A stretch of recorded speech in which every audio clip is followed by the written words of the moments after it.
Brayden, congratulations on learning a life lesson. It takes a lot of adults a lifetime to learn, and that is life is 5% what happens to you, 95% what you do with it and how you don't let it define you. When was the first time you were aware of a stutter and that other people were aware of it? Probably when I was in middle school, probably when I first saw that I began to have a severe one. Most people hide their vulnerable spots, right?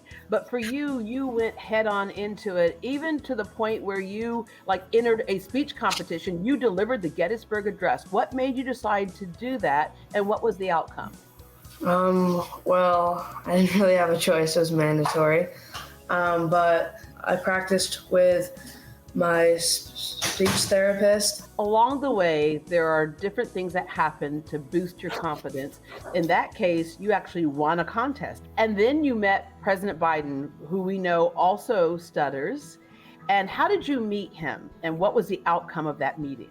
I met him at a campaign rally. After that, we waited in line to shake his hand. The one thing I could clearly remember that he told me was that it does not define you, and you can do anything you want. It can happen. The whole world got to see that because the video went viral. And then you got news that they wanted you to record a speech for the Democratic National Convention. That's amazing. When you got word of that, where were you, what were you doing, and how did you find out? Well, we were basically on the couch, right? Yeah, on the couch. And then my dad got an email from his campaign manager, and they said, "Hi, we would really like your son to be on the Democratic National Convention." Hi, my name is Brayden Harrington, and I'm 13 years old. And without Joe Biden, I wouldn't be talking to you today. Now that I think of it, there could be millions of other super famous people that he could have chosen. He chose a boy, which was kind of cool. What is so great about what you did, and the reason why you wrote the book, is that although that was a great thing for you, it was also great for so many other people who are going through things. So many of us try to hide the thing that we think makes us vulnerable. But for you, you say the fact that you stutter is just part of your life, but is also one of those things that makes you a stronger person. I think that's one of my greatest strengths because I don't stop talking.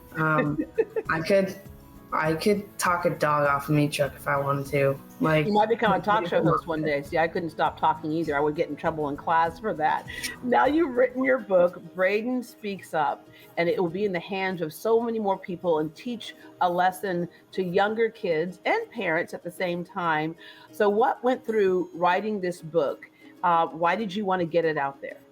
We partnered up with HarperCollins, and we kind of just went from there. We said what do we want to write about? It should be about elementary school. When I recited the Gettysburg Address, it should go up to when I was in the middle school.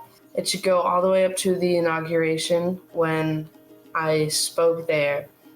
It's a children's book, but I think it's a book for everyone because the message is for everyone. You just entered high school. What are your plans for the future? Probably to get good grades first, so I can get a good college. And then my job that I want to do right now or in the future is be a speech language pathologist. That's where I'm hoping for. It's probably going to change. It might change, but I have a really strong feeling that I want to work my tail off to get that job. And you can do that job with sympathy and empathy because you would totally understand. Brayden, there's a lot of misconceptions out there. What's the thing that you want people to know when they meet someone who stutters? What are our things that we should not do? Number one would definitely be don't complete their sentences. If it's a joke and it's that's the thing you do with your friends all the time, that's fine. But if they have a moment in and you're getting like kind of like anxious, you're like, what's happening?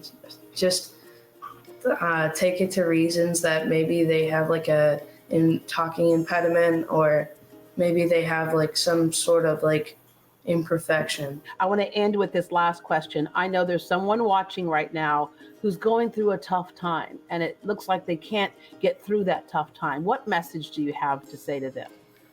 I would say that I say this a lot because I feel like it happens a lot. That there's always an open door to anything. The closed doors are the ones you need to like kick open, and always